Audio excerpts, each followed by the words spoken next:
Si hay un tema importante y de máxima actualidad que puede tener una repercusión enorme para toda Europa, para todos los ciudadanos europeos y también, por supuesto, para los ciudadanos de los países donde este combate se va a llevar a cabo, es la situación relativa al Estado Islámico, al autodenominado Estado Islámico, también llamado Daesh o ISIS. Por eso, en esta edición de Visión Geopolítica vamos a abordar esta guerra, porque así la ha denominado el presidente Hollande, fruto de los atentados ocurridos en París el pasado 13 de noviembre, y para tratar de las implicaciones geopolíticas que va a tener esta involucración de este combate contra ese Estado Islámico, no solamente de Francia, sino también del resto de Europa, porque hay que recordar que Francia invocó el artículo 42.7 del Tratado de la Unión Europea. Tenemos con nosotros, como siempre, a los mejores especialistas que nos pueden iluminar sobre no solamente lo que ocurre, sino lo que puede ocurrir en el futuro. Contamos, en primer lugar, con el embajador Ignacio Rupérez, embajador de España, que es una persona que, además de una grandísima experiencia internacional por sus destinos dentro del mundo diplomático, hay que resaltar que fue embajador en Irak, con lo cual conoce perfectamente ese escenario. Por otro lado, contamos con la presencia del general de división, Jesús Argumosa, que fue director de la Escuela de Altos Estudios de la Defensa en el CSD, en el Centro Superior de Estudios de la Defensa Nacional, un grandísimo experto en temas internacionales, sobre lo que ha escrito en abundancia y ha dado muchísimas conferencias y que también, como digo, nos puede aportar muchísima luz. A los dos, bienvenidos, embajador, general, muchísimas gracias por acudir. Gracias. Dicho esto, pasamos a la primera pregunta. Embajador, en realidad, esto que ha sucedido lo podemos interpretar como una auténtica guerra, o lo que deberíamos es denominarlo como un combate contra una milicia localizada, regional, y que a lo mejor no deberíamos darle el propio nombre de guerra ni de ejército, porque a lo mejor le estamos dando esa consideración de Estado que hasta ahora le hemos querido negar. Es una buena pregunta, no fácil de responder. En Oriente Medio, y no solamente en Oriente Medio, en el norte de África, tenemos estados fallidos y no tenemos ejércitos. Tenemos algún ejército nominalmente. Lo que sí tenemos son los estados fallidos, repito, y las milicias. Milicias de todo signo, de carácter sunita, montañés, chiita y un larguísimo etcétera. Y esto se ha correspondido desde hace ya años, desde el año 11, con la característica de la guerra en Mesopotamia, Siria e Irak, y que unas características que se han extendido a Oriente Medio, se han extendido al Magreb, al norte de África, y que posiblemente también, o yo por lo menos no tengo suficiente información, se ha extendido a Europa. Es la misma guerra, Daesh está detrás de Oriente Medio y de lo que acaba de ocurrir en Francia. No serán atribuciones jactanciosas sin probar las que ha incurrido el Daesh en el caso de Francia y en el caso de Mali. No serán otros grupos que se han cogido la identificación y la proclamación más gloriosa que entienden ellos que es el Daesh. En cualquier caso, parecen hoy día dos conflictos interconectados, uno mayor y uno menor, pero muy lamentables los dos, muy desestabilizadores, tanto en el aspecto regional de Oriente Medio, en el aspecto estratégico, como en el aspecto civil, el aspecto nacional. Por eso ha tenido razón, a su manera, por supuesto, pero ha tenido razón el presidente Hollande cuando ha dicho de que Francia tenemos tres guerras, Oriente Medio, Sahel, y la tercera que es en la misma patria francesa. Eso requiere, si es verdad eso, si los tres conflictos están interconectados, si el conflicto de Mesopotamia y el de los atentados de París responden más o menos a la misma autoría, tenemos un conflicto de grandes dimensiones y de difícil tratamiento, en el cual no solamente está Francia, no solamente están algunos países europeos que han tenido esos conflictos más o menos, sino que está Europa entera, la Unión Europea, cosa que desde el primer momento ha tratado de movilizar el presidente Hollande. Esa es la cuestión. Y por otra parte, tanto en un territorio como en otro, la confusión de los análisis y de la percepción de las cosas se deriva, como derivó en el primer momento, que era un conflicto que tenía diversos estratos de enfrentamiento y de violencia que correspondían que correspondían con diferentes estratos en la coalición. Sí, varios motivos de enfrentamiento en Mesopotamia y varios grados de implicación o no implicación de coaligados, árabes y no árabes, que cada uno, hasta hace muy poco tiempo, y quizás se remedie con la presencia de Rusia, quizá ha estado cada uno de los países de la coalición ha estado jugando a la carta, haciendo la guerra a la carta. Posiblemente esto se altere pues por lo que estamos diciendo de la presencia de Rusia, la atracción de Arabia Saudí e Irán a esta mesa de conversaciones en Viena en fin, y la misma agresión tan brutal en París, que no es la primera ni muchísimo menos. Francia lleva todo el año un año infernal de agresiones terroristas, y no solamente Francia.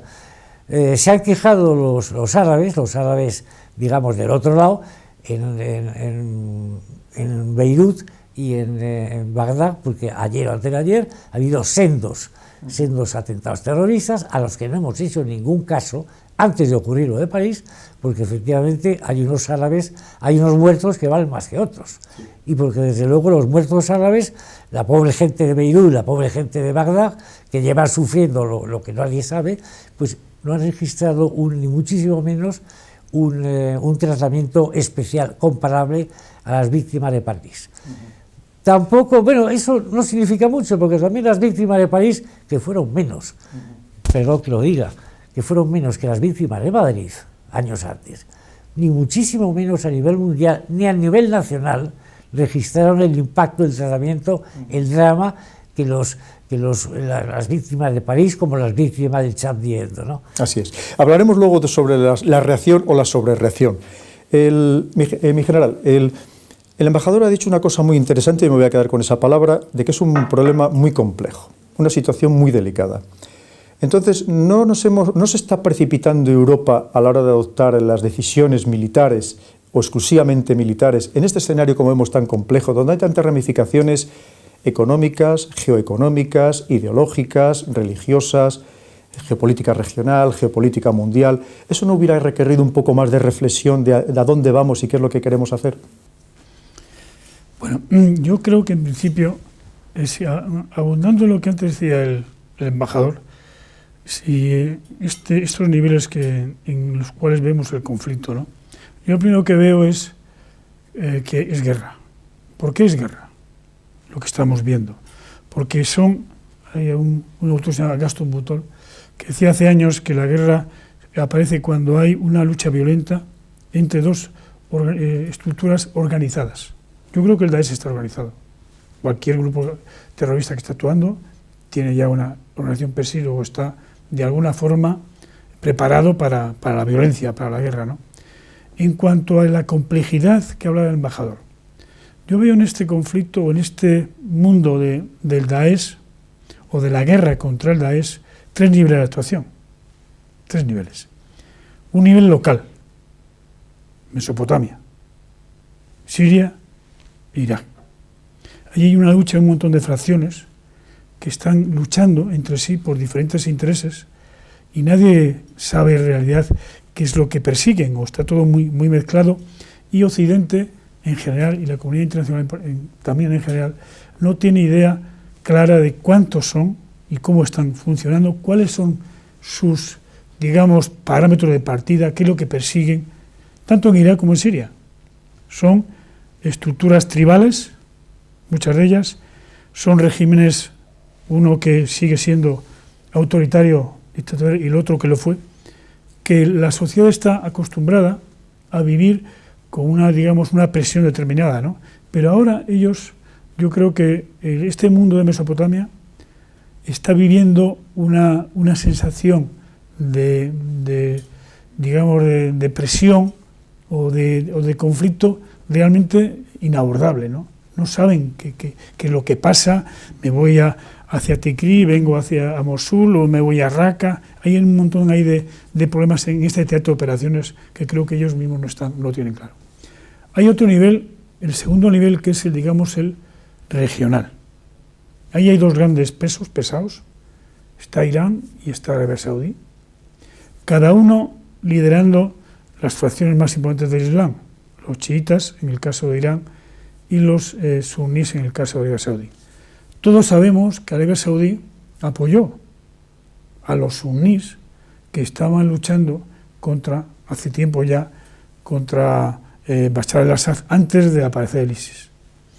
Esa lucha de Arabia Saudí era de alguna forma que estar en contra de Bashar al-Assad porque, como todos sabemos, él de alguna forma defiende la tendencia chií, aunque sea la agüita, ¿no? Entonces, también está en el fondo de estos dos. ¿Qué hace Irán? Irán apoya a los suyos. Tiene el eje chiita desde Teherán, Bagdad, Beirut, Damasco, y quiere pues marcar su zona de influencia. Ha estado bastante presionada, ha estado ningunada por el mundo, ha tenido un embargo muy fuerte, pero quiere salir a lo que es, quiere ser un actor regional, potente, tiene peso, y entonces está buscando a ver quién es el que, entre los dos está ya la ancestral lucha suní-chií, ellos son los dos protagonistas. Está buscando quién es, ahí está Turquía, también metida como gran potencia de futuro, sabemos que Turquía está en el mundo suní y está de alguna forma pues jugando también, y también juega en las dos guerras, tanto en la de Siria como la de Irak. Y luego está el nivel, digamos, internacional. Está Estados Unidos, están las coaliciones. Está Estados Unidos con su coalición, en las cuales está varios países europeos, y está también Rusia, que acaba de aparecer. Estados Unidos ha llevado un letargo durante año y pico luchando con ataques aéreos contra el Daesh. Se está viendo que no tiene resultados. Como siempre se ha dicho, no es un tema que lo digamos aquí, con los medios aéreos no se ganan las guerras. No son resolutivos. Exactamente, no son las soluciones. Entonces, Estados Unidos tiene un problema de lo que pasó en Afganistán y lo que pasó en Irak y el compromiso de Obama, que no quiere que aparezca.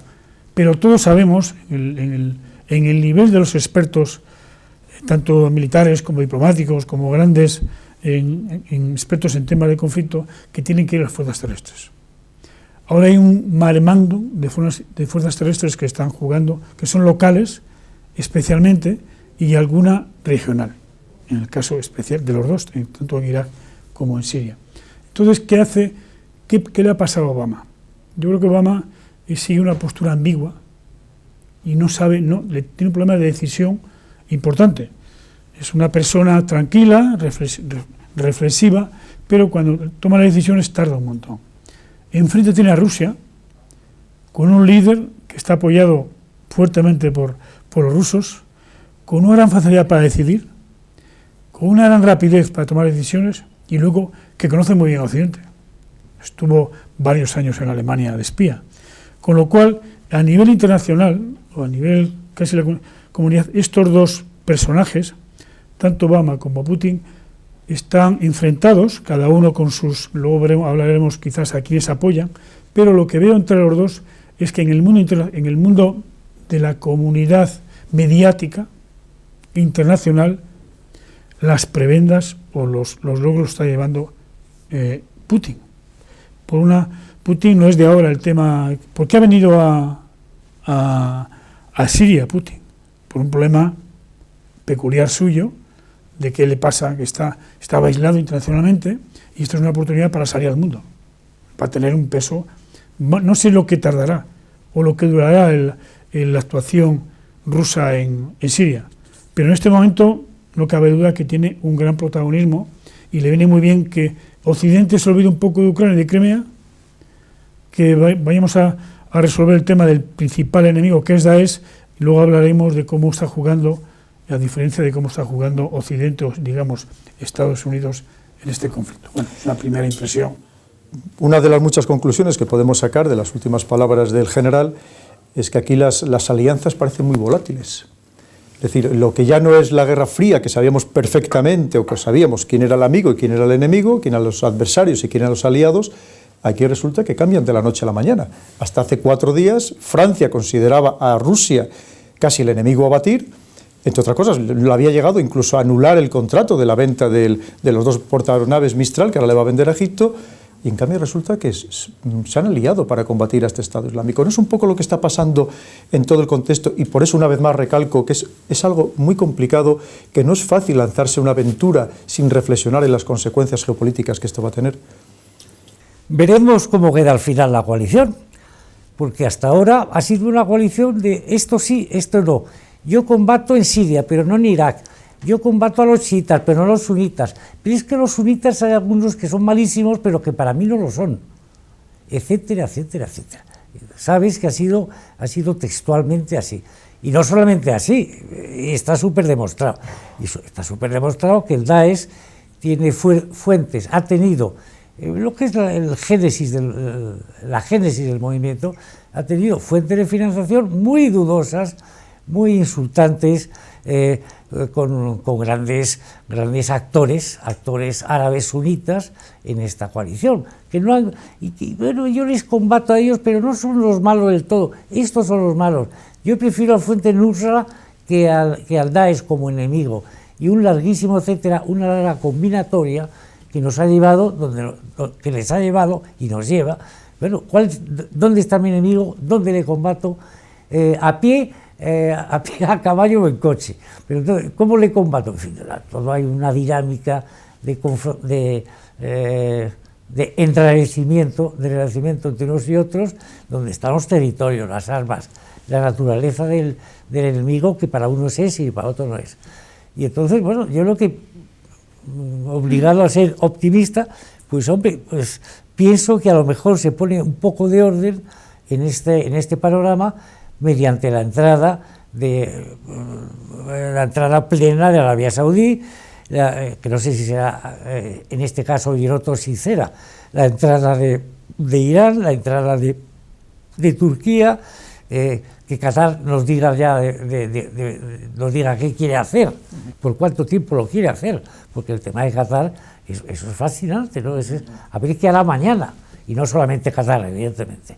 Así es, como bien ha dicho el embajador, lo que nos falta aquí, y usted como militar lo sabe muy bien, es en ese plan estratégico, es que se empieza por el final, ¿cuál es la situación final deseada? ¿Se va a dejar al Assad? ¿No se va a dejar al Assad, aunque sea de modo temporal? Unos países están de acuerdo, pero es que los mismos países aliados, otros están enfrentados, y sobre todo entender a lo mejor, que seguro que el embajador luego nos va a reflejar perfectamente, entender el problema por qué surge, cuáles son las necesidades de esos sunís en Siria y cuáles son las necesidades de esos sunís en Irak. No estamos olvidando las necesidades de los locales pensando solo en nuestras propias necesidades, sin saber cuál es esa situación final deseada. Sí, efectivamente. Yo creo que estamos en un laberinto, en los 3 niveles que antes he dicho, ¿no? El laberinto local. ¿Qué quieren los sunís de Irak? Que han sido ahora echados por el nuevo régimen, con Abadí. ¿Qué es esas tribus que están corriendo por un lado y por otro porque les pegan por todas partes en Irak? ¿Qué va a ser de ellas, no? Ellos quieren estabilidad y un nivel de vida adecuado, pero le están machacando tanto los chiitas, las milicias chiitas, como los del ISIS y los kurdos. Y los kurdos y las milicias iraníes, que andan por ahí también. Que efectivamente es un mundo que yo creo que desde fuera no nos comprendemos, ¿no? Pero es una vida que es la vida real, ¿no? Como viven, como mueren, quien les echa, pasan por ahí las digamos, operaciones chiitas y les echan y les matan en su caso. ¿Y qué pasa ahora en Siria? En Siria lo contrario. Bueno, están los chiitas dominando, bueno, ahora mismo están iguales, porque Bashar al-Assad sí es una persona que viene de la alagüita de chiita y está de alguna forma pues llevando a cabo la postura que él siempre ha llevado, ¿no? Pues su dictador. ¿Y qué hace el pueblo sirio? Que hay cristianos, hay ortodoxos, hay drusos, hay sunís, por supuesto. ¿Cómo está eso? ¿Qué quiere cada uno de ellos? No se sabe. Yo creo que los gobernantes, le pasa igual que en Irak, ¿no? Lo último, y conforme me subo más arriba, el problema es peor. Yo quiero pensar que lo que está sucediendo en este teatro es que hay muchos intereses distintos. Ya hablaba antes el embajador de las coaliciones. Nos preguntamos, hay dos coaliciones ahora, la de Estados Unidos, dicen que más de 60 países, pero que intervienen 8 o 10, creo que son 10, y la de Rusia. Rusia está con Siria, está con Irak y está con Irán. Ahí hay, por no decir Hezbollah, ¿no? Entonces, ¿qué es lo que quiere hacer Hollande? Está jugando. Antes decía el moderador que se ha ido, que si nos estamos precipitando. Pienso que sí. Pienso que ese juego de viajes entre Cameron ayer, hoy se va a Estados Unidos, mañana ve a Merkel y por la noche ve a Putin, es un juego muy peligroso. Porque lo que trate con Cameron, que ha hecho ayer, y lo que hoy trate con Obama, seguramente que serán posturas distintas a los que mañana hable con Putin, seguro. Entonces, ¿cómo va a jugar él? ¿Con qué prerrogativa? Lo hablo en términos cariñosos. Se va ahora moviendo al mundo queriendo crear una coalición internacional, sabiendo que hay posturas enfrentadas entre una coalición y la otra. Irán y Rusia quieren mantener a Bashar al-Assad, por ejemplo, y ni los americanos, ni los británicos, ni los franceses quieren que siga Bashar al-Assad. ¿Cómo veo el futuro? Sí que lo hablamos más tarde, pero tiene que ser una, si es que se hace, luego veremos a ver qué condiciones hay que poner para que sea aceptable tanto por Estados Unidos principalmente y por Rusia, porque son los dos líderes. Aquí no nos dejemos de... La realidad es que será lo que marque Estados Unidos y Rusia. Uno, como he dicho antes, con un plan potente, tiene una forma potente de definir, es fácil, además está actuando mucho más fuertemente que el otro. Yo creo que la coalición rusa, entre Rusia y Siria, Siria tiene tropas en el terreno y Rusia está apoyando, están haciendo una labor muy intensa contra el Daesh, el Daesh, y hago la observación, y los grupos rebeldes. Quizás la prioridad, no lo digo, ha entrado a saco y manda misiles desde Rusia, aparte del Mar Caspio, o sea que Rusia está empleando ahí mucho armamento, mucha munición, digamos, entre comillas, ¿no? Y yo me estoy pensando hasta cuándo va a llegar eso, porque Rusia no es Estados Unidos, las fábricas rusas deben estar a tope en el sentido de que todos sabemos también el problema económico que tiene. En definitiva, termino. Efectivamente es un laberinto y pienso que Occidente se está precipitando en eso que antes hablábamos, de que estas decisiones tienen que ser muy meditadas. ¿Y cuál es el estado final? Que preguntaba el moderador. Nadie lo sabe. Así es. Tú eres... Perdón. Sí, embajador. Sigue. Efectivamente, vemos que es un problema muy complejo y a lo mejor, insisto una vez, usted que conoce bien el escenario iraquí, yo tengo la sensación de que aunque llegáramos a acabar con las milicias del Estado Islámico, lo que no vamos a acabar es con el concepto del Estado Islámico, especialmente en Irak. Porque nos tenemos que retrotraernos al año 2003 para entender qué significa estos movimientos dentro del mundo suní, de 8 millones de habitantes del mundo suní, de esas reclamaciones históricas que desde luego no vamos a acabar con ellas por más que acabáramos con el Estado Islámico. ¿Cómo lo ve usted? Precisamente me has quitado no me has quitado, me la has inducido. ¿Qué es el Estado Islámico? ¿Cómo empieza? ¿Por qué se debe? Tú sabes, general, que no... antes del año, poco después de la invasión del año 3 por los Estados Unidos en Irak, poco después, el 5 o 6, comienza, dado el descontento, el nivel de insurgencia, de insatisfacción, de frustración que crea en el Estado iraquí, en Irak, un Estado que se ha visto probado, una nación que se ha visto privada de Estado, porque los americanos destruyen el Estado, destruyen el partido, destruyen el ejército. Todo eso crea un flujo y un reflujo de descontentos, llámales insurgentes, revolucionarios, antiamericanos, etcétera, etcétera, etcétera, que van a confluir al norte, que van a confluir a la provincia de Anbar, una provincia muy grande, en manos de tribus, que siempre ha estado gobernada por tribus, y lo siguen estando más que nunca, y poco a poco se van concentrando en las dos famosas ciudades, Ramadi y Faluya.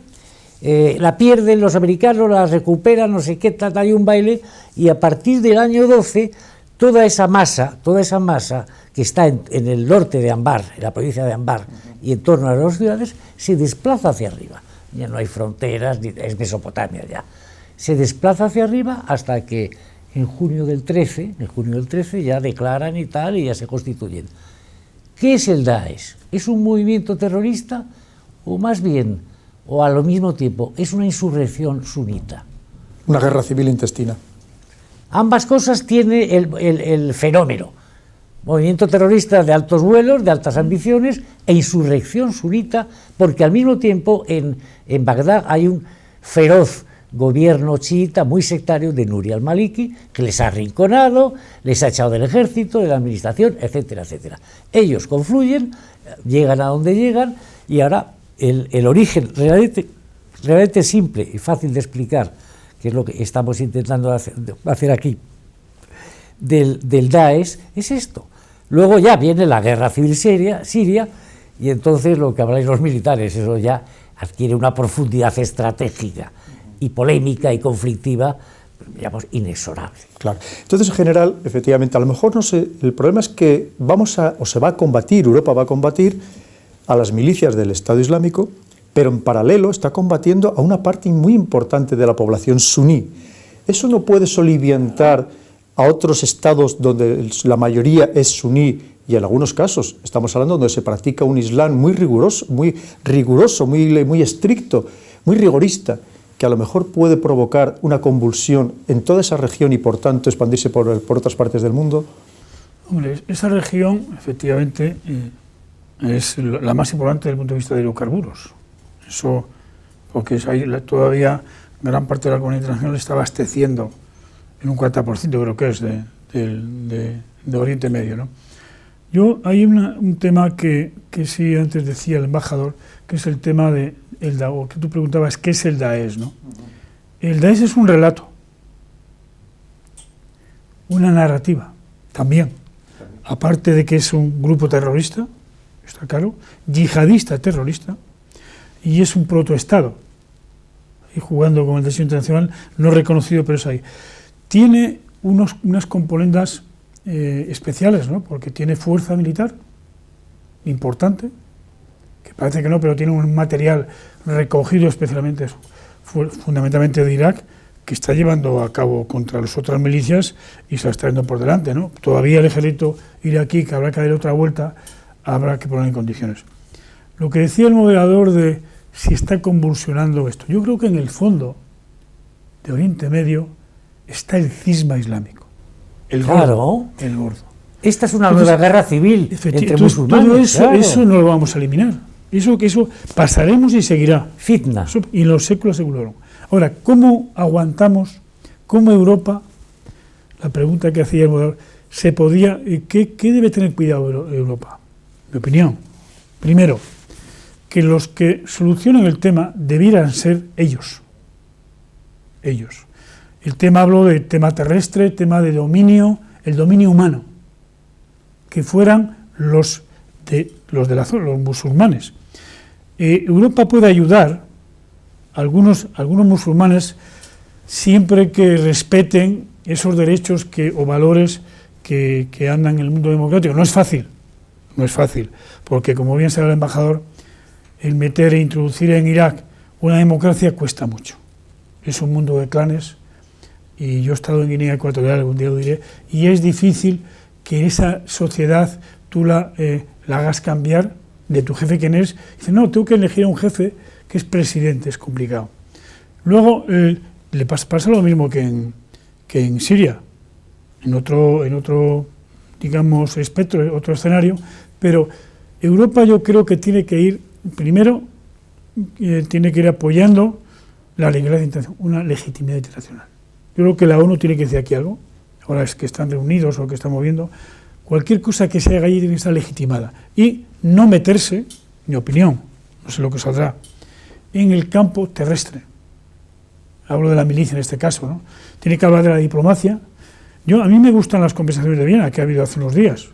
El 1 de enero, que estén hablando entre los dos, entre la oposición y el régimen, a mitad del año que viene, que empiecen a ver cuáles son las dos posturas, cómo se mueven los dos partidos o los dos digamos regímenes que salgan, y luego el año 2017 que haya elecciones. Para eso es un juego diplomático brutal, y yo me apoyo eso, porque justamente con el juego ese diplomático va a estar la guerra, porque la guerra no para, están continuamente. ¿Sería posible dar un alto el fuego? Yo creo que ese sería un tema que había, pero estoy de acuerdo con lo que antes decía el moderador. Es muy importante que después de ese alto el fuego, que diga, el estado final es este, que lo digan antes de empezar, porque si estamos otra vez negociando, si Bashar el-Assad sigue o no sigue, si sigue o no sigue la narrativa del Daesh, hay que buscar una contranarrativa, que no la tenemos en Occidente, ni en la comunidad internacional. Sí, solamente efectivamente, aquí de este escenario tan sumamente complicado, como estamos viendo, en un sistema complejo, que diría un científico, lo primero es la guerra de las narrativas y lo siguiente es la guerra psicológica, que están muy relacionados. Y efectivamente, muchas veces nosotros mismos alimentamos, lamentablemente, esas narrativas, y lo que tenemos que ser mucho más inteligentes y romper esas narrativas. Pero incluso el embajador, yendo al caso particular, lo mismo de Siria, no tenemos que olvidar que los sunís van a seguir atacando al régimen de al-Assad, esté o no esté el Estado Islámico, porque ese es uno de sus objetivos. Porque eso, como sabes, Pedro, eso arranca de la sucesión del profeta. La sucesión del profeta, no quiero ser irreverente, pero es parecida a la sucesión de Omar, del talibán, del mulá Omar. Registra que le decía la pelea entre los compañeros y la familia, en ambos casos. Desde ahí poco después, pero ahí arranca la enemistad entre unos y otros. Y una enemistad que va a continuarse y que el problema, insistimos, es que la complejidad de una coalición y de los temas que están en eso se ha acentuado por la coincidencia de la guerra civil siria.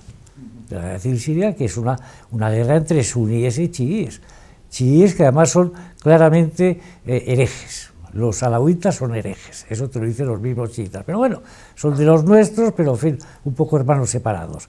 Pero bueno, es la misma historia o parecida. La coalición, pues perdonadme la pedantería, ¿y por qué no hablamos de la coalición de la guerra de los 7 años? ¿Y las coaliciones contra Napoleón? Pues no, es muy difícil que una coalición resista del principio hasta el final. Claro. Donde aquí son hermanos separados, son vagamente de la misma corriente, pero no del todo, y lo son en ocasiones, y hay múltiples incidencias. Eso es lo que me preocupa, que es muy fácil entrar en guerra, pero las guerras hay que ganarlas, porque lo único que no perdona a los pueblos es perderlas. Y en este caso, lo que ha hecho Francia lanzándose una guerra, yo no tengo muy claro que la vaya a ganar, por lo menos a corto plazo. Y el fenómeno increíble, que según todos los indicios, todos los documentos, todo lo que hemos vivido, lo que hemos estudiado, el malo, el perverso es Bashar al-Assad. Y por el rompecabezas de la situación internacional, resulta que ahora es una rara avis, una ave a conservar, sin ella no encaja el rompecabezas. Bueno, nos queda algo más raro por ver. Claro, hay una cosa muy interesante, porque en realidad hay que ver no solamente a quién perjudican las cosas, sino a quién benefician también. Ahora quien está ganando es Irán. Irán se está haciendo con el control absoluto de Irak a través de esas milicias chiitas proiraníes que son los que manejan los hilos de verdad en el gobierno de Bagdad, que además se está haciendo con el control de Siria, pero es que tenemos que también ver lo que está haciendo en Yemen, que las milicias hutis están penetrando ya en territorio de Arabia Saudí. ¿No va a llevar eso a provocar que probablemente Arabia Saudí se vea obligada a entrar en guerra? Yo creo que aquí hay dos ganadores claros. Uno Irán y otro Rusia. Rusia se encuentra de pronto que vuelve a tener un protagonismo en Oriente Medio que no lo tuvo, hace ya 40 años que lo perdió, y se encuentra que es ahí casi el gallo. Casi el gallo, Rusia es el gallo. ¿Por qué es el gallo? Entre comillas. Porque las decisiones de Putin son rápidas y es una persona que tiene mucho... Y además tiene detrás de él gente que le apoya, que los iraníes, Hezbollah, Siria, Irak, y hasta ahora incluso hablando con Arabia Saudí y con Jordania. Luego el gran ganador en el mundo internacional, a nivel geopolítico, es Putin. ¿qué le pasa a Irán? Irán será el ganador posiblemente regional, casi con toda seguridad, porque Turquía, que es otro país que tiene capacidad potencial de haber cogido un poco la batuta, pues ha estado jugando al mal y al bueno, ¿no? Desde el comienzo, que si los kurdos, que si pasan el petróleo, que si me llega, que si me afecta a mi problema interno y no quiero y no quiero entrar en Siria, ¿no? Entonces, junto con Irán, que es el gran ganador, porque efectivamente está dominando el tema de Irak, porque ahora mismo, quitando los kurdos, que seguramente que se quedará en un Kurdistán en el futuro, pues la parte de Irak pues está llena de chiitas, y los pobres suníes pues andan por ahí corriendo en la provincia de Anbar, que decía antes el embajador. ¿Qué le pasa a Arabia Saudí? A Arabia Saudí se le ha vuelto en contra lo que ha hecho. Yo creo que el gran perdedor va a ser él, por dos razones. Primero, cuando apoyó a los suníes de Siria en contra de Bashar al-Assad, ahí perdió mucha credibilidad, porque él estaba jugando y dejó crecer como ha dicho antes muy bien, a ISIS. Pues ahí él se ha equivocado, y ahora mismo creo que todavía seguramente que a los rebeldes suníes le está llegando a dinero. Entonces es un error grave. Y otro error grave, mi opinión, es que se haya convertido en el líder de esa coalición que está pegándole a Yemen, que no efectivamente, en la geopolítica del teatro de Oriente Medio, Irán está jugando, rodeándole a Arabia Saudí, pero creo que jugó malas cartas a Arabia Saudí. Primero, de pronto se lanzó sin pedir permiso a nadie, y Estados Unidos le apoyó porque no había más remedio, pero se está metiendo en un lío en Yemen, que no hemos hablado de Yemen, pero gordo. Y ahí están los hutis, como ha dicho muy bien antes el Pedro. ¿Cómo se va a configurar ese gran mare magnum que hay, o laberinto, si quieres, que hay unas fuerzas encontradas en todo Oriente Medio? Yo propongo cuatro cosas, un camino, una hoja de ruta, hablando de esta. Primero, creo que Bashar al-Assad debe largarse. ¿Cuándo? La debe negociarlo, no cuenta nada. Segundo punto, creo que hay que evitar a toda costa la financiación del Estado Islámico, que ya ha dicho muchas veces Pedro, esos camiones que por qué no los hemos atacado antes, ¿no? O están cayendo todos los días 500, 400, 300 camiones de petróleo. Tercero, impedir a toda costa el reclutamiento de europeos, de árabes que están llegando allí, esos 25.000 o 30.000, no sé cuántos hay. Eso hay que evitarlo como sea. Cuarto, la narrativa que decía Pedro.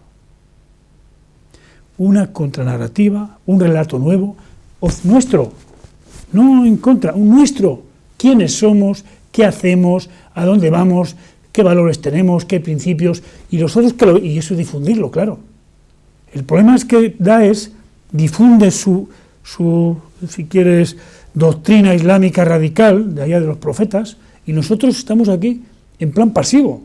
Hay que ser activo o proactivo. Y la quinta, ya una coalición en la cual sirve a Rusia, pero tiene que ser con unas condiciones determinadas. No se puede dejar a Rusia ahora que llega allí y sea el gallo del gallinero. No, tú, macho, perdón, si vienes aquí, perdona por la palabra anterior, defiéndete y sujétate a las condiciones. Y si no, aquí tú has venido, eres un aparecido. Cuando llevo aquí ya unos cuantos años, 1 año y pico dándole y la guerra será larga, no es un tema de 4 o 6 meses ni 1 año. Y no sé, yo digo, esos 4 o 5 puntos podrían ser un camino. Los suelto ahora, había que analizarlos más. Claro. En una primera apreciación. Es tremendamente interesante todo lo que nos ha dicho el general, pero hay un factor que a lo mejor también, otro país que nadie habla de él y que tiene una gran influencia en la zona. Aquí todos hablamos de Irán, hablamos de Arabia Saudí, hablamos de Turquía, pero se nos olvida Israel. Bueno, sí. De momento hablaremos otro día, yo creo, porque de momento aparentemente su actitud es wait and see, de esperar y no se mete en nada y sale enormemente beneficiado porque claro, estos árabes que se están peleando entre ellos no tienen tiempo ni ganas de arremeter contra Israel y organizarle la tercera intifada. cosa que se venía hablando tal. ¿Me permites, Pedro? Por favor, ¿Me permites? Primero, la narrativa está cambiando ya. La narrativa está cambiando porque cada vez sabemos más y porque la guerra está durando. ¿Qué sabemos? Las milicias chiitas son las mejores, son muy buenos soldados y están cometiendo atrocidades sin cuento. Y esto ya se está denunciando. Por Amnistía Internacional tiene varios informes. En Irán, todos que intervienen, todos los chiitas, las milicias chiitas que son tan buenas como soldados, cometen unas atrocidades, pero lo que están generando un mayor sectarismo del que en principio pretendían combatir. En segundo término, Irán se está beneficiando efectivamente, lo está haciendo muy bien.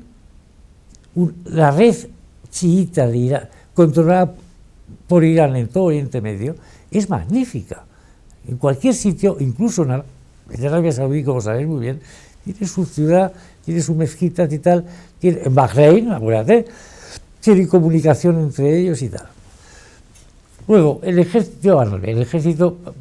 presidente Obama, con razón o sin ella, tenía mucha razón, en lo cual hemos echado de menos siempre, que los árabes se ocupen de sus propios problemas y provean a su propia seguridad. Se habló de una especie de OTAN árabe, tal, una santa alianza árabe, que se llama una santa alianza sunita, evidentemente. ¿Y Arabia Saudí qué hace? No hace nada. Arabia Saudí no puede hacer nada. Y los del Golfo, los países del Golfo, lo que sí se pueden hacer y tienen dinero de sobra es ir a la tienda de armamento y gastarse la última bomba, el último avión y tal. No tienen soldados, no tienen capacidad para formar un ejército. No sé quién lo dijo, que me hizo mucha gracia y tenía razón. Lo dijo alguien, no yo. No, la única fórmula que existe es un ejército de los que tienen dinero, los del Golfo, y los que tienen hombres. Egipto, ya está. Sí, pero Egipto hasta ahora se ha negado a poner tropas terrestres. Incluso las dos cosas igual sale, pero es todo eso. Incluso en Yemen. Sí, efectivamente. Hablamos en general de que efectivamente, perdón, embajador, de que efectivamente la aviación es absolutamente necesaria en la fuerza aérea, en los conflictos modernos, pero no resolutiva. La resolución suele venir, lo necesario suele venir a través de fuerzas terrestres. Es complicado también ahí llevar fuerzas terrestres, aunque son necesarias, evidentemente, por el problema de que se puede magnificar el conflicto, porque precisamente lo que quieren los extremistas islamistas es decir, que nuevamente vienen los cruzados a ocupar los territorios sagrados históricos de los musulmanes. Bien, entonces se está actuando a través de terceros, de los kurdos. No estamos apoyando indirectamente a organizaciones terroristas consideradas así por todos los países del mundo, como es el PKK kurdo o a Hezbollah, también considerado como una organización terrorista por todos los países del mundo. No estamos enquistando el conflicto, es decir, al apoyar a estos grupos, ¿no estamos enquistando el conflicto para muchos años? Bueno, yo recuerdo cuando los americanos crearon la guerra delegada allá en Irak, en Afganistán. ¿Os acordáis? Guerra delegada a los uzbecos y a varios, ¿no? En Al-Mansur estaba todo. Y efectivamente estamos apoyando a grupos cuyas metas no sabemos muchas veces, porque una cosa que nos falta es información clara en esta zona. No hay prensa libre y lo que nos llega de Siria es muy raro, en Irak todavía, pero no sabemos datos exactos de cuánto tiene el régimen sirio, cuántos soldados tiene, o a la frente de Al-Nusra cuánto es el Asra Esesán o el ejército libre sirio, no sabemos, estamos un poco perdidos, ¿no? Entonces cuando jugamos a hacer guerras delegadas es muy complicado a quién le das tú la delegación y qué persigos va a hacer y qué es lo que persigue. Decía antes el moderador que los americanos tienen dos grandes traumas, efectivamente Irak y Afganistán, pero también es verdad, con lo que le dice Obama, que está el tío pervertido, entre comillas, por enviar gente a esa zona. Obama envió me parece que a Corea 500.000. Obama no, Estados Unidos, la guerra de Corea. A Vietnam 300.000. A la guerra de Irak de hace apenas 10-15 años, 400.000. Entonces, no nos larguemos las vestiduras de que ahora no puede enviar. Estados Unidos ha estado enviando durante muchos años, durante la fase post-Segunda Guerra Mundial, una serie de unidades a muchos sitios, ¿no? Y no ha pasado nada, quiero decir, no ha pasado nada. Ha sido el gendarme. Ahora, ¿qué pasa? Que no es el gendarme, entre comillas.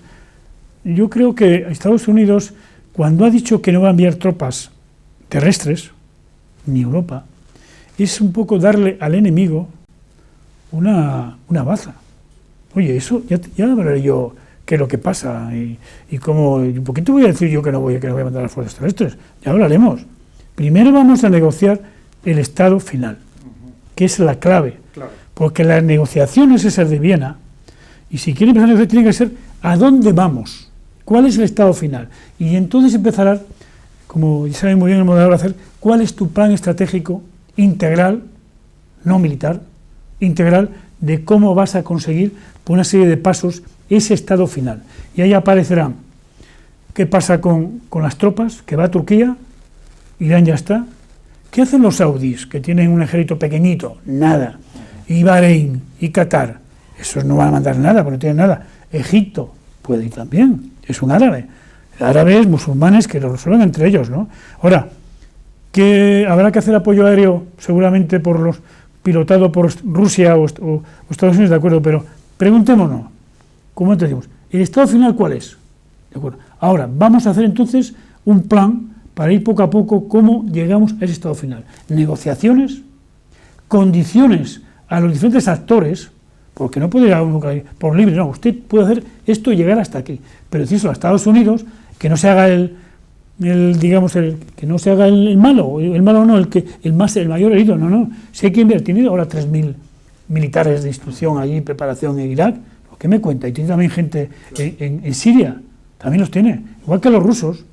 Los rusos también tienen los medios aéreos, pero también tienen tropas terrestres, o sea, ¿para qué no vamos a engañar? Entonces, vamos a buscar las fórmulas y no pongamos impedimentos. Lo que sí hay que hablar muy bien con el mundo musulmán, que es un problema suyo, primero, que tienes que ser tú que eres el que resuelva el conflicto regional que hay en tu área, y luego pídenos apoyo, pero con unas condiciones determinadas, y no queremos meternos en tu problema interno, ¿no? Por ahí están los tiros, y luego no regalaremos nunca, nosotros, los que están allí, el problema sunnichita. Estoy de acuerdo con eso. Es interesante porque una de las conclusiones que ya vamos extrayendo es que la vía militar no es la solución exclusivamente. Probablemente yo quiero referirme al ejemplo de la Primera Guerra Mundial, donde, por cierto, un atentado es lo que provoca el inicio de la guerra, y hay muchos libros posteriores, incluso del príncipe von Bülow, diplomático, en el que acusa a la diplomacia de haber fallado, de no haber puesto coto en los primeros momentos a ese inicio de la guerra. Usted no está de acuerdo, a lo mejor, embajador, en que lo que hay que hacer es presionar desde el punto de vista militar, pero para lograr que todas las partes se sienten a negociar. Y cuando digo todas las partes, no nos debemos olvidar del régimen de Al-Assad, que no ha estado en las negociaciones de Viena, e incluso esos líderes sunís, tanto sirios como iraquíes, sentarles también a la mesa, porque si no, no se va a solucionar el problema. Eso es evidente, esa es la solución ideal. En los Estados Unidos lo que no soportan más es esa diferencia tan rotunda y abismal entre el triunfo militar innegable y el fracaso político innegable también. La aproximación no deberá excluir la actuación militar, ni muchísimo menos, pero deberá ir acompañada de una sensatez política y de una atención al postconflicto, diplomacia, sobornos, etcétera, etcétera, que asegure que el triunfo militar no se quede en eso, como ha ocurrido muchas veces ya. Sí, lamentablemente tenemos el caso de Libia, un fácil triunfo militar y un desastre social. El caso de Libia es sangrante, como hemos cometido, digo hemos, porque bueno, hemos cometido tan rotunda equivocación en Irak 2003 y en Libia pocos años después, cometemos el mismo error, cargarnos el Estado, cargarnos el Estado, cargarnos el, y además de qué manera, en el caso de Gaddafi, linchado como un perro en la calle, pero bueno, ¿cómo hemos cometido eso? Pues se ha cometido y yo creo que la próxima solución deberá ir precedida o acompañada de una autocrítica occidental muy seria y muy asumida, europea y norteamericana, que eso es algo que nos clama al cielo. Yo creo que tenemos que ser más humildes en esta vida. Yo recuerdo no sé si viste la película El Lahore derribado. Claro. Cuando estaba hablando el líder somalí con el jefe americano, le pregunta, dice el americano, esto es un desastre, esto de Somalia, aquí cada uno hace lo que queráis, vais para allá, para acá, no hay quien mande, esto no puede ser. Y le dice el somalí, oiga, usted, general, ¿por qué viene usted aquí? Déjeme mi pueblo en paz. ¿Quién es usted? ¿Es algún dios usted? Déjeme vivir en paz, ¿no? Luego hay que ser eso muy humilde. Entonces, de autocrítica y hay que llevar, no pueden imponer los grandes poderes las condiciones, no. Y ese es el cambio narrativa del que hablábamos. Claro, sí, efectivamente, y hay que ser humilde en el asunto. Decir, vamos a ver, que yo no soy el tío Sam, no, soy una persona normal que quiere solucionar este conflicto que lleva ya un montón de muertos. Vamos a buscar las condiciones sencillas para que toda la gente pueda vivir en paz, ¿no? Y vamos a marcar ese. Tú antes decías que no era contraofensiva lo de la narrativa. Pero yo veo que la narrativa o el relato que tenemos que presentar tiene que ganar las mentes y los corazones. Y tiene que ver, y sin atacar al Daesh, no, vamos a ver, esta es mi narrativa. Y esto, que sepáis, somos nosotros esto es la comunidad internacional. Queremos dejar, efectivamente, olvidarnos de Libia y Yemen, que también tenemos algo de parte, o el tema de Irak, ¿no? Vamos a buscar poco a poco la solución y hagamos claramente, primero, antes de actuar, debiéramos de hacer, antes de seguir con la guerra, un alto el fuego, sería lo ideal, ¿eh? Vamos a bien a donde sea, sentemos el estado final, todos, como dice el embajador, las tribus suníes, tanto las iraquíes como las suníes, y marquemos poco a poco cómo actúa y quién actúa. Así es, porque entre otras cosas nos podemos encontrar, embajador, que si se presiona demasiado rápido a este Estado Islámico, además del sufrimiento que vamos a causar a la población civil, y que se van a volcar en cometer atentados terroristas tanto en su territorio como en el exterior, porque va a ser su salida, ¿no podemos hacer también que haya un flujo enorme de esos combatientes que al ser presionados se desplacen a otros escenarios, como es el de Egipto, como es en Libia, un país fantástico para ellos, dado la destrucción y el caos absoluto que existe, o incluso que se desplacen hacia Europa? Se pueden hacer muchas cosas siempre que haya, repetimos, la autocrítica, el afán moderador, saber qué ha pasado, cómo nos hemos comportado, etcétera, etcétera, que está suficientemente, creo yo, explayado, sobre todo por ti, general. Y luego, otro tema, yo, desde el primer momento, tuve gran simpatía y gran atracción por la política exterior de Obama. ¿Que la ha conseguido, no la ha conseguido? Bueno, ese es otro tema. Entre otras cosas, pensaba localizarla en los países del conflicto, identificarla con ellos. Y tiene gran parte de verdad. Gran parte de verdad, son conflictos, y darles la llave de su seguridad a los propios países, las propias élites locales que hasta ahora ni se han preocupado de tener un sistema de seguridad común, ni se han preocupado de defenderse, se han ocupado lo más caro, pero no han hecho ejércitos buenos. La única excepción es de los países implicados, es Jordania y Egipto. Los demás, unos magníficos aviones, tanques, no sé qué, pero vamos, mano de obra, tropa no tienen, ¿no? Y otra vez se ha podido insistir entonces en la importancia de los elementos locales, bajando hasta las tribus. Estos países son ingobernables sin las tribus, y a medida que la crisis aumenta y el caos se hace más confuso, hay que volver a las tribus, al gobierno de las tribus, que son los que Dios me perdone, su apoyo justifica más de lo que creemos o más de lo que sabemos, pero no de lo que suponemos, el Estado Islámico. Entonces pregunto ya para finalizar, una a cada uno de ustedes, si me lo permiten. General, hay quien cree, bueno, siempre ha sucedido en todos los conflictos, que cuando hay un conflicto en el que el mundo está mirando hacia él, se abre otro, aprovechando la coyuntura, en el que suele ser de tener mucha mayor trascendencia. Hay quien cree que Rusia pudiera aprovechar, cuando estemos toda Europa involucrado en este conflicto, que no va a ser fácil y va a ser largo de resolver, no pudiera ser que abriera otros frentes, como pudiera ser aprovechar las circunstancias en Ucrania, en Moldavia, con Transnistria o en Georgia. ¿No cabe la posibilidad de que Rusia abra otro escenario en el cual ya no sea posible abordarlo por estar absolutamente focalizados en este otro? Bueno, yo a Rusia, en especial a Putin, es una persona con mucha agudeza, ¿no? Y puede tener, sin embargo, yo le veo una pega a Rusia. Siendo posible eso, Rusia tiene un problema económico grave, un problema demográfico también grave, un problema interno de que no le... Sí, ha apoyado el ataque a Siria, pero ahora mismo no está como hace 6 meses, un mes o 40 días, ¿no? Para Rusia, yo creo que el principal objetivo de Rusia, al ir aquí, era que le dejasen mover tranquilamente su zona de influencia. La clásica. Ucrania, Crimea, Georgia, por ahí, que le den, que se olvide el mundo de eso. Y que de algunos, porque también está en cuestión Odessa o Moldova, como tú bien dices, ¿no? Ahí también hay rusos. Lo de seguir, yo creo que el primer objetivo también de Rusia aquí es, aparte de la zona de influencia, que la ha perdido entre comillas, porque está queriendo, también es que quiere, porque sin duda todos sabemos que Putin es un vanidoso en el sentido de que siempre está mirando lo que fue la Unión Soviética. Él quiere buscar otra vez el protagonismo que ha perdido.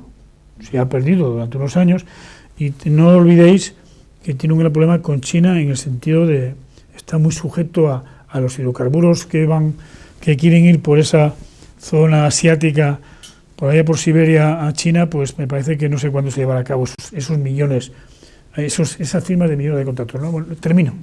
Yo creo que eso que te preguntas pudiera ser, pero no lo veo posible. Pero no lo descarto, ¿eh? Pero, repito, lo más importante para Putin son 2 cosas. Que dejen moverse en su zona de influencia, y lo está consiguiendo porque ya de Crimea no habla nadie, lo cual hay que bajarse, salvo los americanos de vez en cuando. Pero ya Europa se ha olvidado de Crimea, como antes decía el embajador. Y luego reconocer otra vez ese papel internacional que sabéis que le están ofreciendo que venga otra vez al G8. Por ahí va Putin.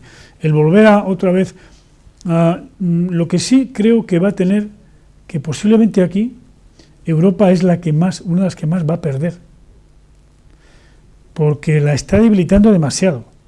Estamos mandando por diversos países, pero lo que es la Unión Europea no lo veo por ninguna parte. Veo a Francia, veo a Holanda, veo a Dinamarca, a Bélgica, ahora también al Reino Unido, pero ¿dónde está Europa? También otra debilitada, igual que le va a pasar a Arabia Saudí. Yo creo que en 2 niveles distintos Arabia Saudí será perjudicada en este mundo que estamos viviendo, y la otra posiblemente sea Europa, como no despertemos. Efectivamente, yo coincido que una vez más la imagen que estamos dando a la Unión Europea no es la mejor. ¿Dónde están las instituciones europeas? ¿Dónde están los líderes europeos? Porque al final todo se está resolviendo a otros niveles. Embajador, ya la última pregunta para usted. Siguiendo la línea con lo que nos acaba de decir el general, hay quien cree que en realidad todo esto es nos estamos fijando en los árboles, pero que no estamos viendo el bosque. Y que el bosque, a lo mejor, el objetivo final sea esos gobiernos musulmanes rigoristas, que al decir de muchos, incluido de Putin, han sido los que han propagado y fomentado el extremismo religioso musulmán en el mundo, que en algunos casos ha provocado la generación de terroristas islamistas. Y hay quien cree que va dirigido contra ellos, que esto al final es una operación de gran envergadura. Y fíjese, los últimos datos económicos de ayer que me daban de Arabia Saudí son estremecedores.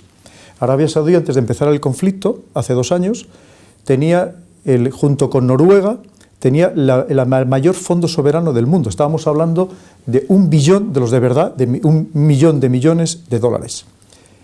Parece ser que ya va por la mitad. Parece ser, por lo que dicen, si siguiera este ritmo, teniendo en cuenta que había hecho todos sus planes económicos a más de $100 el barril, ya llevamos 2 años a 50, y en los últimos meses está bajando incluso a 40, parece ser que es insoportable para la situación y que en 2 años entraría en bancarrota.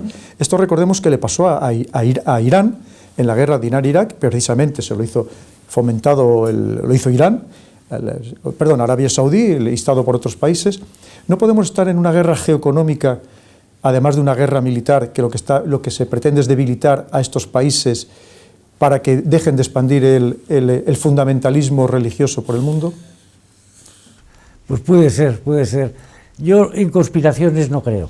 No creo, lo que sí creo que el caos, el desorden, está asegurado por muchos años, por lo que tú dices, el conflicto militar, por razones que sean, la mayor divergencia política para unos países, especialmente Arabia Saudí, que es un país feudal y teocrático, y más aún por las tensiones que ha generado la primavera árabe, que no han triunfado, de acuerdo, pero no se han extinguido, no se han ido por otra parte ni se han suprimido para siempre.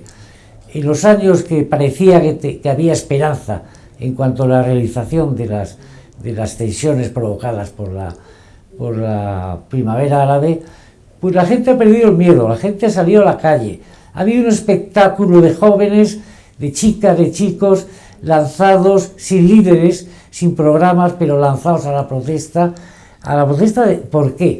Por lo que ha padecido el mundo árabe desde tiempo inmemorial, y que es en buena parte la causa de su cerrazón, de su fracaso, de su inmovilismo. Qué peligros la dictadura, la corrupción, las élites opacas, las justificaciones pseudo-religiosas, pseudo-políticas para mantenerse en el poder, el rechazo a cualquier forma, por mínima que sea, de la democracia, la mala gestión económica y un larguísimo etcétera. Todo eso, la espita que se abrió en el año 10, que luego estuvo abierta algún tiempo, proporcionó esperanza algún tiempo, luego se encerró a sangre y a fuego, eso se abrirá cualquier día. En el caso de Arabia Saudí, pues, es que es un país que Dios me perdone, pero que son unos vagos. Que no viven de su trabajo, viven del petróleo, tienen unas rentas per cápita increíbles, tienen un consumo, autoconsumo de petróleo increíble, porque allí, por ejemplo, la gente, eso lo sé yo, lo he visto yo, la gente se va de vacaciones en verano y no cierra el aire acondicionado. Ya está. Pero bueno, es el problema del autoconsumo. Es un país ocioso, relativamente también, bueno, hay unos menos ociosos que otros, ¿no? Es un país que vive de sus rentas, que no tiene disciplina social, que sigue con la pena de muerte, que a la mitad de la población, la mitad productiva de la población, que son las mujeres, las tiene como las tiene, y un larguísimo etcétera. Si es un problema sistémico en todos los países, unos más que otros. Unos más que otros. Jordania no es Arabia Saudí, y Arabia Saudí no era Irak, ni muchísimo menos, etcétera, etcétera. Creo que el desorden está asegurado por muchos años y por conceptos distintos que pueden ser explicables y auténticos, y lo peor aún, que se pueden juntar entre ellos y crear una sinergia conflictiva terrible de detener y encauzar. Pues muchísimas gracias, embajador general. Una vez más, como han visto, les hemos ofrecido las opiniones de los mejores expertos, como no puede ser de otra manera, en este problema tan sumamente complejo, delicado, que tanto nos afecta a todos directamente y que, como hemos visto, la solución no es sencilla. Por eso hay que buscar soluciones imaginativas, para que este problema con tantas aristas poderlas pulir entre todos, y muchas veces empezando por la vía diplomática, porque está claro que la solución militar por sí misma no va a ser la única que resuelva este conflicto tan sumamente importante en el que Europa ahora mismo se encuentra inmersa. Una vez más, les damos las gracias a todos ustedes por vernos, por escucharnos, y sobre todo pedirles pues que si tienen algún comentario que hacernos o si quieren que hablemos sobre algún aspecto concreto, como les digo otras cosas, estamos a su disposición para poderles resolver todas aquellas dudas que se vayan planteando. Muchísimas gracias.